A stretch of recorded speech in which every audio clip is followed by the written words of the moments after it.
kasih pemirsa, Anda masih bersama kami di Tatap Muka. Dengan tema kita hari ini, kreativitas seni budaya lokal dan modern dalam kolaborasi. Kita lanjutkan, Pak Sumpomo. Tadi kita sudah berbicara di awal segala bentuk kesenian khususnya yang ada di Warga Setio Budoyo. Kemudian yang ingin saya tanyakan, selain daripada manfaat rasa atau kita bisa berkesenian, apalagi yang didapat ketika bergabung di Warga Setio Budoyo ini? Banyak, Bu. Yang satu, bisa untuk tetap melestarikan seni budaya kearifan lokal, khususnya seni budaya Jawa. Terus yang kedua, kita menjaga seni budaya kita ini tidak tergerus dengan zaman kepada anak-anak cucu kita sebagai pewarisnya. Yang ketiga, sebagai pelaku seni, otomatis di situ kita tahu, karena satu pertunjukan di seni itu ada filosofinya. Terus ke dalam lagi, untuk sebagai orang Jawa akan lebih bisa memahami apa to Jawa kuwi kan, bahasanya seperti itu. Karena Jawa itu kalau berkesenian ada wirogo, ada wiromo, ada wiroso. Jadi tiga ini dipakai. Akhirnya nanti inti kesimpulannya adalah sebuah tontonan itu menjadi tuntunan. Tuntunan untuk siapa? Tuntunan untuk menjalani kehidupan di dalam dunia ini. Kurang. Bopo, yang didapat dari filosofi-filosofi setiap pertunjukan atau tarian yang dibawakan atau pertunjukan apapun dari Warga Setio Budoyo, kalau yang kita terapkan sehari-hari, Pak? Oh, nilai filosofinya yang jelas. Nilainya. Gitu. Kemudian bagaimana dengan filosofi rumah betang di sini yang merangkul semua? Sama. Kalau dikaitkan dengan filosofi kami Jawa dan yang kita apresiasi filosofi itu di tontonan atau di suatu kesenian, saya rasa banyak sekali filosofi yang bermatuk kita. Salah satu diantaranya, kita Indonesia banget, kita Pancasila, kita Bhinneka Tunggal Ika. Kita tetap butuh kebersamaan. Contoh, dalam gamelan saja nggak cukup dikendangi, ada yang lain.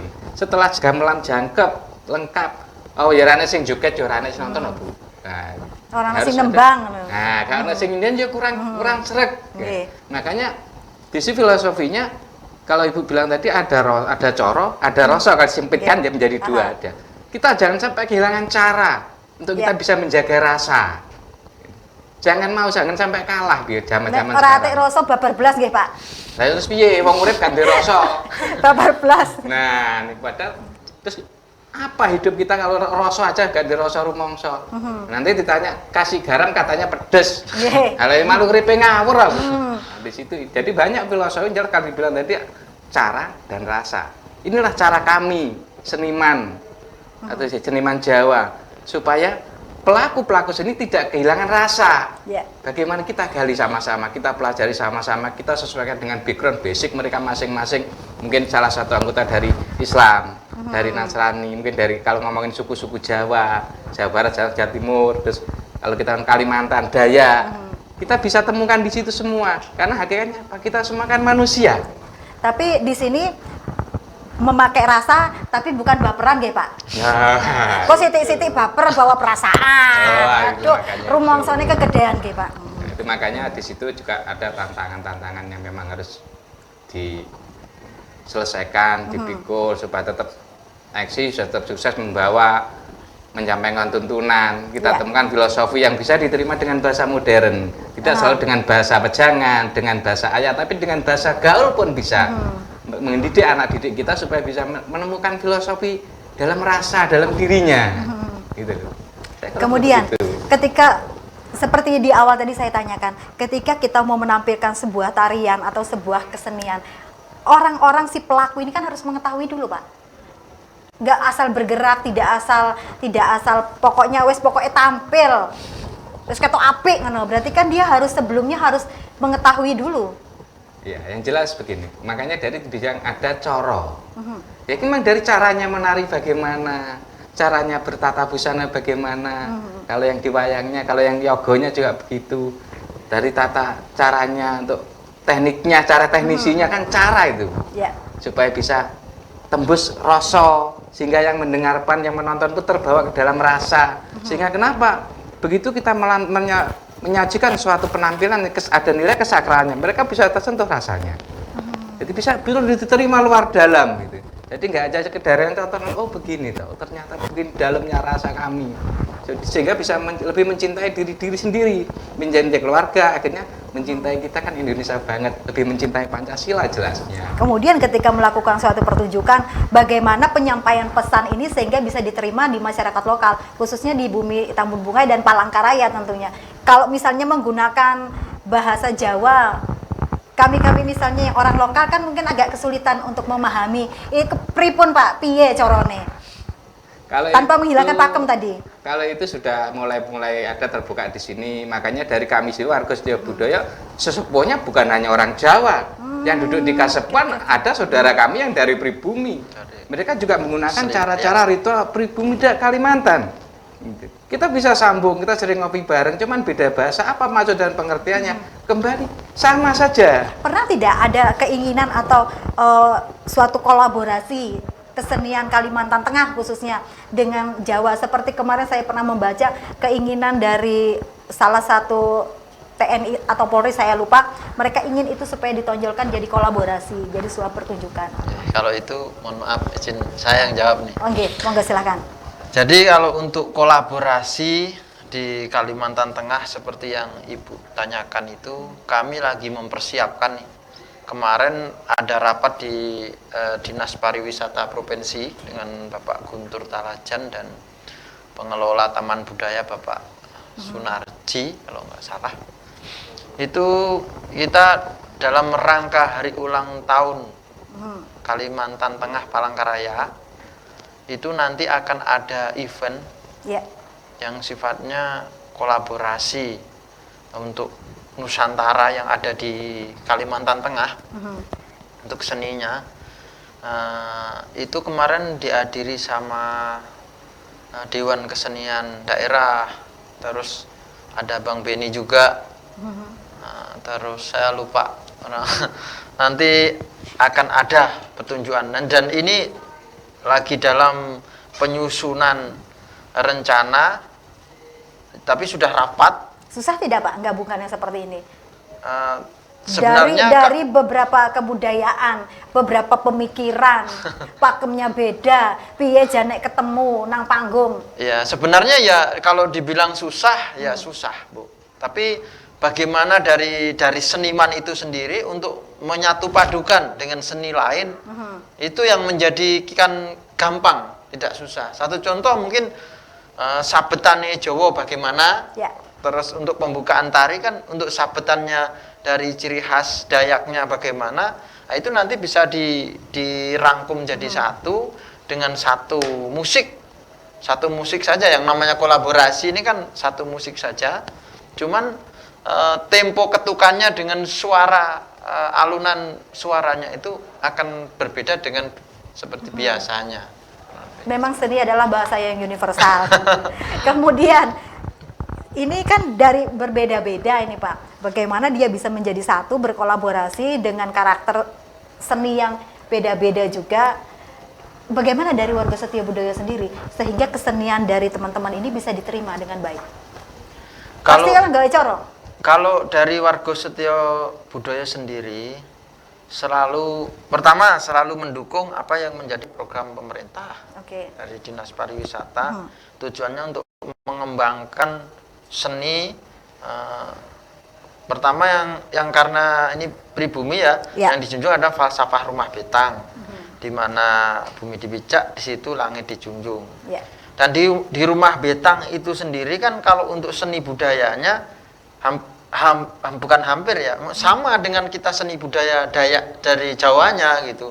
Selalu mengedepankan budi luhur, budi pekerti, menghormati, menghargai kan gitu. Artinya ini Dayak ya juga Jawa ya Dayak gitu. Untuk keseniannya, kalau untuk aturan yang lainnya saya kurang begitu memahami, karena setiap daerah itu mempunyai aturan adat tersendiri. Kalau kesenian khususnya seni tari tadi, bagaimana menyuguhkan ini ke pemirsa yang tidak Jawa, Pak? Oh nggih. Satu, kalau Pasti punya cara ini, punya trik ini, ben diterima wong akeh ngono, Pak.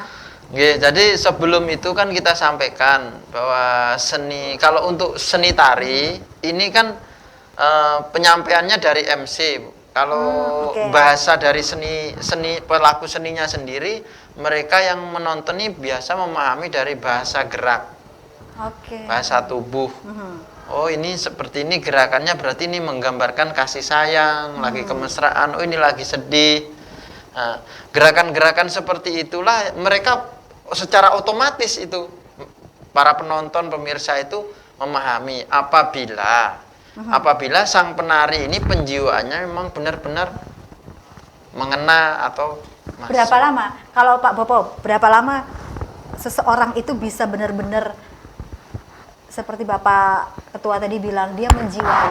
Misalnya dia menari, misalnya dia menjadi buto ijo misalnya, atau jadi seorang jaranan sing ngawur misalnya. Lah itu berapa lama, Pak, untuk dia bisa benar-benar? Jadi kalau melihat tolak ukur waktu ya, proses itu tidak bisa disamaratakan. Makanya saya buka data tadi yang mungkin yang dari kecil, dari garis leluhurnya sudah punya basic seperti itu, mereka juga akan cepat. Tapi ada yang sekedar mereka tidak punya latar belakang seni sama sekali, maupun dari terah leluhur maupun dari pergaulan kadang tidak ada, sehingga cuma ikut-ikutan asal bisa ndaplang, akhirnya menduwe cara kang ngangge rasa. Nah, jadi proses kalau jenjang waktu tidak bisa disamakan. Kalau orang ngarani ku jam terbangnya dhuwur Ustaz. Nah, bisa jadi begitu, tapi itu tidak bisa ditentukan waktu berapa minggu, berapa bulan, berapa tahun. Jadi tergantung memang ke individunya sejauh mana segala sesuatu mulai belajar penjiwaan.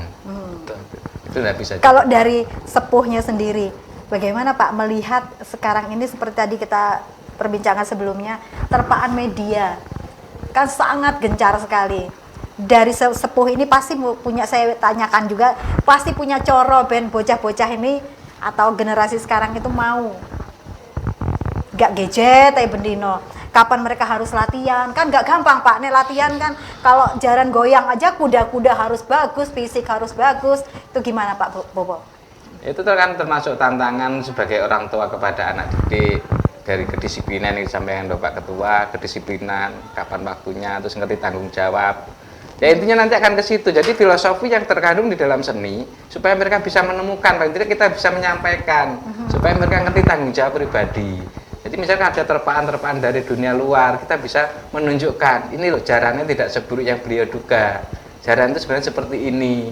Jadi kalau ada yang bilang istilahnya ada jarannya itu kesenian apa yang mungkin dinilai sesat atau mungkin kembali ke animisme dan apalagi sebagainya. kuda lumping ya. Apalagi kuda lumping gitu. Mangani beling karena tente. Jadi tetap kita berusaha menyampaikan bahwa ini bukan sekedar tontonan, ini tuntunan. Gitu loh. Jadi kita tetap berusaha, kita tetap sampaikan kepada anak didik kita, kepada saudara kita sesama seniman, kita sampaikan. Bagaimana kalau misalnya orang lokal melihat setiap pertunjukan kuda lumping, setiap pertunjukan jaranan, selalu mohon maaf, selalu ada properti seperti, mohon maaf saya katakan properti, ada dupa, ada menyan, nek wong salah nanggep kan loh kok skip begini, padahal yang kita tonjolkan di situ kan seni. Ini kok piye Pak? Pripun Pak? Monggo. Kalau menurut saya itu sebenarnya salah pemahaman atau sama-sama kurang mengerti. Jadi segala sesuatu kan melihat suatu budaya atau tata cara atau syariat yang berbeda. Mereka tidak mau tanya dulu, keburu mengklaim. Ya. Coba jadi ada pertemuan, saya kenapa kamu seperti itu? Apa dasar kamu? Terus yang bertanya juga harus melihat background atau basicnya dia dari berlatar belakang apa? Apakah dari agama Nasrani atau dari apa, atau misalkan kepercayaan yang bagaimana? Terus kalau kita kayak kami sebenarnya siap menyampaikan kenapa harus ada dupa, kenapa seperti ini, kita siap menyampaikan. Tapi yang kami sayangkan mereka tidak mau ketemu atau belum ada kesempatan ketemu, tapi keburu mengklaim. Itu sebagian pemirsa seperti itu. Susah kah Pak tantangan seperti ini? Ya namanya seni, ya inilah seninya, inilah indahnya, inilah anugerah yang kami terima sebagai seorang seniman. seorang kasepuan yang membina banyak orang, menyampaikan ajaran luhur lewat tontonan, memang tantangan seperti itu. Nggak seru kalau nggak datang, tidak indah rasanya. Itu kurang lebihnya. Oke, yang ingin saya tanyakan, setiap kali warga Setio Budoyo itu melakukan pertunjukan di suatu tempat, di suatu daerah, adakah izin lokasi dalam tanda kutip? Jangan dijawab dulu, kita akan kembali Pak. Pemirsa, jangan kemana-mana, kami akan kembali setelah jeda pariwara berikut ini. Tetaplah bersama kami di Tatap Muka.